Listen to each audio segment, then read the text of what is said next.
सुप्रभात बच्चों, कैसे हैं आप सभी। मैं आशा करती हूँ कि आप सभी अच्छे होंगे और अपने घर पर होंगे। मैं कृपाली पीजीटी हिंदी विषय से स्प्रिंगडेल सीनियर सेकेंडरी स्कूल में आप सभी का स्वागत करती हूँ।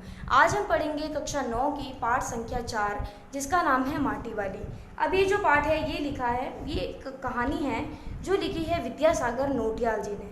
विद्यासागर नोटियाल जी ने इसमें बताया है कि विस्थापन को की समस्या को प्रभावी ढंग से उठाया, यानी कि उन्होंने इसके प्रति आक्रोश जताया है और इस स्थिति को बहुत गंभीर तरीके से बताते हुए कहा है कि गरीब और श्रमिक वर्ग इस समस्या को कैसे जूझ रहा है। कि इस कहानी में बताया गया है कि गरीब वर्ग और श्रमिक वर्ग इस समस्या को कैसे जूझ रहा है। लेखक ने इसका बहुत ही संवेदनशील और मार्मिक चित्र खींचा है। तो लेखक ने इसे बहुत संवेदनशील तरीके से और बहुत ही मार्मिक यानी हृदय को छू लेने वाले तरीके से इस कहानी को बताया है। तो हम पढ़ते हैं हम आपका ये पाठ, जिसका नाम है माटी वाली।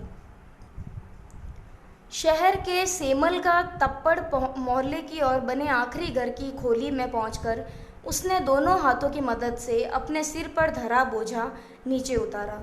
क्या कह रहे हैं कि शहर के सेमल का तप्पड़ मोहल्ले का नाम है तप्पड़ मोहल्ले की ओर बने आखिरी घर की खोली में पहुंचकर, यानी आखिरी घर तक पहुंचकर उसने दोनों हाथों की मदद से अपने सिर पर जो धरा बोझा था उसे नीचे उतारा।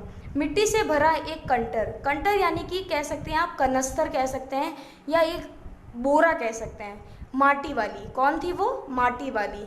टिहरी शहर में शायद ऐसा कोई घर नहीं होगा जिसे वह न जानती हो। टिहरी एक शहर का नाम है और उसके मोहल्ले का नाम है तप्पड़। तो टिहरी शहर में कोई भी ऐसा व्यक्ति नहीं होगा जिसे वो माटी वाली नहीं जानती हो, या जहाँ उसे न जानते हो, या उसे कोई नहीं जानता हो, यानी वो भी सभी को जानती है और उसे भी सब जानते हैं। घर के कुल निवासी बरसों से यहाँ रहते आ रहे किराएदार, उनके बच्चे तलक, यानी अब कह रहे हैं कि घर के कुल निवासी जितने भी निवास करने वाले हैं बरसों से वह यहीं रहते आ रहे हैं, उनके किराएदार, उनके बच्चे तलक।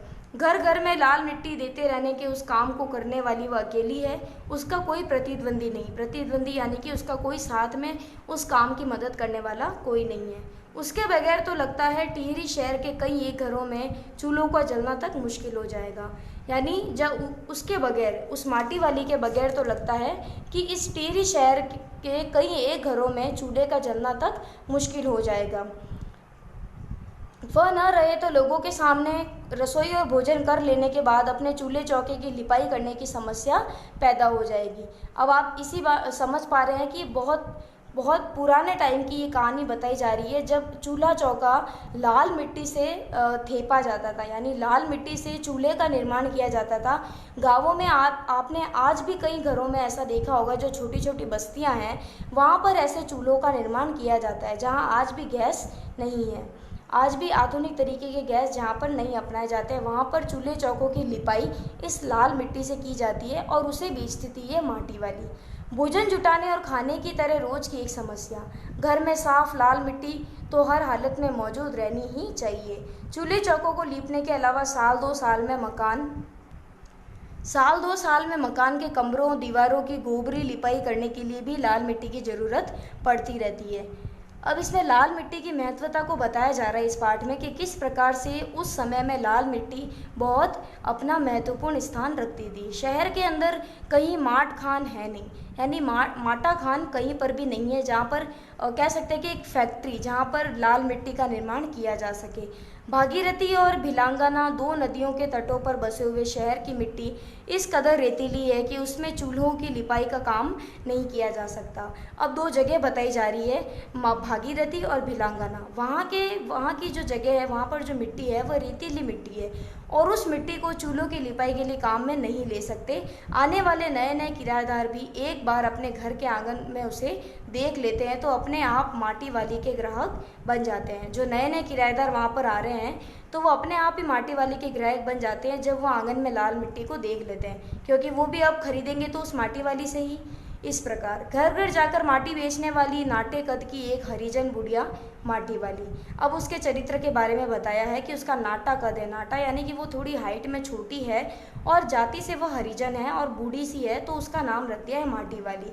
शहरवासी सिर्फ माटी वाली को नहीं, उसके कंटर को भी अच्छी तरह पहचानते हैं। कंटर जो मैंने पहले भी बताया, उसका माटी का बोरा या फिर कनस्तर हो सकता है। तो शहरवासी जो शहर में रहने वाले हैं वो सिर्फ माटी वाली को ही नहीं, उसके कनस्तर को भी अच्छी तरीके से पहचानते हैं। रद्दी कपड़े को मोड़कर बनाए गए एक गोल डिल्ले के ऊपर लाल चिकनी मिट्टी के छुलबुल भरा कनस्तर टिका रहता है। यानी अब इसमें बताया गया है, डिल्ले का अर्थ होता है सिर पर बोझे के नीचे रखने के लिए कपड़ों की एक गद्दी, जिसे आप अडानी कह सकते हैं। मारवाड़ी में एक शब्द है अडानी, उसे हम सिर के ऊपर रखते हैं और उस सिर के ऊपर हम सहारे से कोई भी मटकी, कोई भी बोरा या फिर किसी प्रकार की भी कोई भी चीज़, कोई भी कट्टा या फिर कुछ भी रख सकते हैं। तो उस डिल्ले को कहा जाता है जो कपड़ों से, बहुत सारे कपड़ों इकट्ठा करके एक गोल रिंग के आकार का बड़ा सा बनाया जाता है, जिसे राजस्थानी में अडानी कहा जाता है।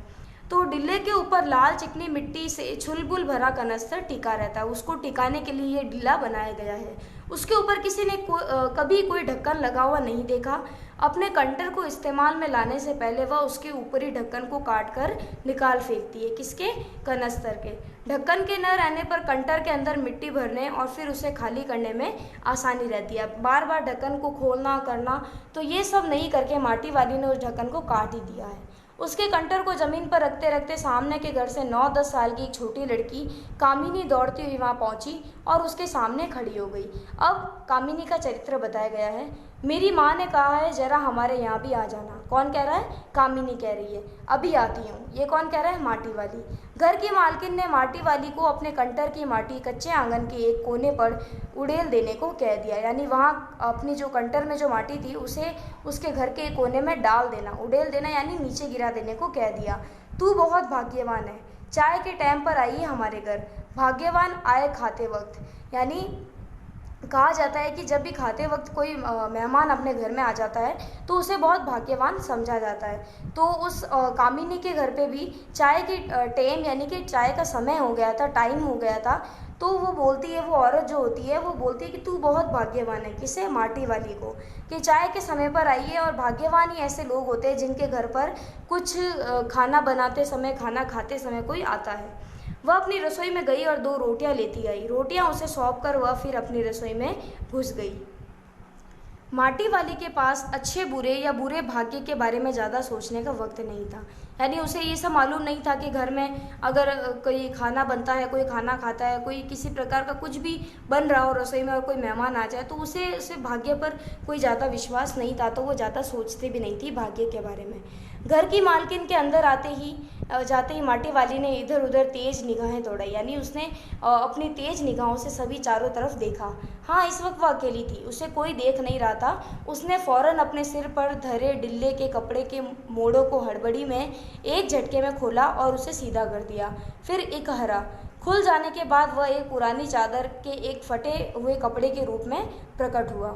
जो उसका जो डिल्ला बनाया गया था उसने उसे पूरी तरीके से खोल दिया, तो वो उसका पुरानी चादर, पुरानी फटी हुई कपड़े चादर के रूप में उसे बनाया गया है, तो वो प्रकट हुआ। मालकिन के बाहर आंगन में निकलने से पहले उसने चुपके से अपने हाथ में थामी 2 रोटियों में से एक रोटी को मोड़ा और उसे कपड़े में लपेटकर गांठ बांधी। अब वो जो डिल्ला था उसने किस लिए खोला था? उसने अपनी जो 2 रोटी दी थी उसमें से एक रोटी को उसके अंदर डालने के लिए उस डिल्ले को खोल दिया, ताकि उसमें लपेट कर वो उस रोटी को गांठ बांध दे। साथ ही अपना मुंह यों ही चलाकर खाने का दिखावा करने लगी, ताकि उस मालकिन को पता लगे कि हाँ, ये 2 रोटियां खा रही है। घर की मालकिन पीतल के एक गिलास में चाय लेकर लौटी। उसने वह गिलास बुढ़िया के पास जमीन से पर रख दिया। ये सदा बासी साग कुछ है ही नहीं, अभी इस चाय के साथ निकल जा। यानी अब वो कह रहे हैं कि बासी साग कुछ भी नहीं बचा है घर में, तो तू इसे चाय के साथ ही रोटी को निगल जा, यानी खा जा। माटी वाली ने खुले कपड़े के एक छोर से पूरी गोलाई में पकड़कर पीतल का वह गर्म ग्लास हाथ में उठा लिया। यानी वो गर्म था ग्लास, तो उसने अपने कपड़ों के सहारा लेकर उस कटोरी को उठाया। अपने होठों से ग्लास के किनारे को छुआने से पहले शुरू में उसने उसके अंदर रखी गर्म चाय को ठंडा करने के लिए सूं सूं करके उस पर लंबी लंबी फूंके मारी। तब रोटी के टुकड़ों को चबाते हुए धीरे धीरे चाय सुड़कने लगी। चाय तो बहुत अच्छा साग हो जाती है ठकुराइन जी। अब वो माटी वाली कह रही है कि चाय तो बहुत अच्छा साग है, यानी रोटी के साथ अगर चाय मिल जाए तो वह साग यानी सब्जी का ही काम करती है। भूख तो अपने में एक साग होती है बुढ़िया। बुढ़िया यानी अब वो जो मालकिन है वो कह रही है कि भूख तो अपने में ही एक सब्जी की तरह ही होती है, भूख मीठी कि भोजन मीठा। तुमने अभी तक पीतल के ग्लास संभाल कर रखे हैं, पूरे बाजार में और किसी घर में अब नहीं मिल सकते ये ग्लास। कौन कह रहा है? माटी वाली कह रही है कि अभी तक तुमने ये पीतल के ग्लास संभाल के रखे हैं, लेकिन अब तो सभी घरों में ये पीतल के ग्लास कहीं भी देखने को नहीं मिलते। इनके खरीदार कई बार हमारे घर के चक्कर काट कर लौट गए। पुरखों की गाढ़ी कमाई से हासिल की गई चीज़ों को हराम के भाव बेचने को मेरा दिल गवाही नहीं देता। अब कह रहे हैं कि उस ज़माने में पीतल, तांबा इन सब की बहुत ज़्यादा वैल्यू हुआ करती थी। तो वो कह रहे हैं कि इनके खरीदार यानी वो अपने पति के बारे में बात करती हुई कह रही है कि खरीदार जो है वो हमारे घर के चक्कर काट कर लौट भी गए, क्योंकि घर के चक्कर काटे क्योंकि उन्हें पीतल का सामान चाहिए था। लेकिन वो औरत कह रही है, कामिनी की जो माँ है वो कह रही है कि पुरखों की गाढ़ी कमाई, जो पुश्तों ने जो पीढ़ी दर पीढ़ी जो कमाई की जाती है, जो बुजुर्गों के द्वारा जो की गई कमाई है, उनकी कमाई से जो चीज़ें हासिल की गई थी उसे हराम के भाव यानी कौड़ियों के भाव बेचने को मेरा दिल गवाही नहीं देता। हमें क्या मालूम कैसी तंगी के दिनों में अपनी जीभ पर कोई स्वादिष्ट चटपटी चीज़ रखने के बजाय मन महसूस कर दो दो पैसे जमा करते रहने के बाद खरीदी होगी। उन्होंने ये तमाम चीज़ें जिनकी हमारे लोगों की नज़रों में अब कोई कीमत नहीं रह गई, बाजार में जाकर पीतल का भाव पूछो ज़रा, दाम सुनकर दिमाग चकराने लगता है। यानी कह रहे हैं कि अभी जो पीतल का भाव है वो बहुत आसमान छूने लगा है, इसलिए हमारे घर में पीतल की वस्तुएं अभी तक बरकरार है और ये व्यापारी हमारे घरों से हराम के भाव इकट्ठा कर ले जाते हैं। तमाम बर्तन भांडे, कांसे के बर्तन भी गायब हो गए हैं सब घरों से। इतनी लंबी बात नहीं सोचते बाकी लोग। अब जिस घर में जाओ वहाँ या तो स्टील के भांडे यानी बर्तन दिखाई देते हैं, या फिर कांच, या फिर चीनी मिट्टी के। अपनी चीज़ का मोह बहुत बुरा होता है। मैं तो सोचकर पागल हो जाती हूँ कि अब इस उम्र में इस शहर को छोड़कर हम जाएंगे कहाँ। ठकुराइन जी जो ज़मीन जायदादों के मालिक है वे तो कहीं ना कहीं ठिकाने पर जाएंगे ही, पर मैं सोचती हूँ मेरा क्या होगा, मेरी तरफ देखने वाला तो कोई भी नहीं है। कौन कह रहा है? माटी वाली कह रही है कि मेरा क्या होगा, ये जो ज़मीन जायदाद वाले लोग हैं जिनके पास बहुत अधिक ज़मीन है वो तो छोड़ छुड़ा कर कहीं भी जा सकते हैं, लेकिन मेरा तो इस संसार में कोई भी नहीं है। चाय खत्म कर माटी वाली ने एक हाथ में अपना कपड़ा उठाया, दूसरे में खाली कंटर और खोली से बाहर निकालकर सामने के घर में चली गई। उस घर में भी कल हर हालत में मिट्टी ले आने के आदेश के साथ उसे 2 रोटियां मिल गई। उन्हें भी उसने अपने कपड़े में एक दूसरे छोर में बांध लिया। लोग जाने तो जाने कि वह ये रोटियां अपने बुड्ढे के लिए ले जा रही है। उसके घर पहुंचते ही अशक्त बुड्ढा जो है वो कातर नज़रों से उसकी ओर देखने लगता है। कातर यानी कि गुस्से भरी नज़रों से। वह घर में रसोई बनने तक का इंतजार करने लगता है। आज वह घर पहुंचते ही 3 रोटियां अपने बुड्ढे के हवाले कर देगी। रोटियों को देखते ही चेहरा खिल उठेगा बुड्ढे का। साथ में ऐसा भी बोल देगी, साग तो कुछ है नहीं अभी, यानी सब्जी तो अभी कुछ नहीं है। और तब उसे जवाब सुनाई देगा, भूख मीठी कि भोजन मीठा। ऐसे कहा गया है कि जब भूख बहुत जोर से लगती है, बहुत जोरों की भूख लगती है, तो हमारे सामने चाहे कुछ भी रख दिया जाए हम उसे भी ग्रैंड कर लेंगे। लेकिन अगर यदि हमारा पेट भरा हुआ हो पूरी तरीके से, तो अगर हमारे सामने कितनी भी अच्छी अच्छी प्रकार के व्यंजन मिठाइयाँ रख दी जाए फिर भी हम उसे नहीं छुएंगे। तो कहा गया है कि भूख मीठी कि भोजन मीठा। उसका गांव शहर के इतना पास भी नहीं, कितना ही तेज चलो फिर भी घर पहुंचने में 1 घंटा तो लग ही जाता है।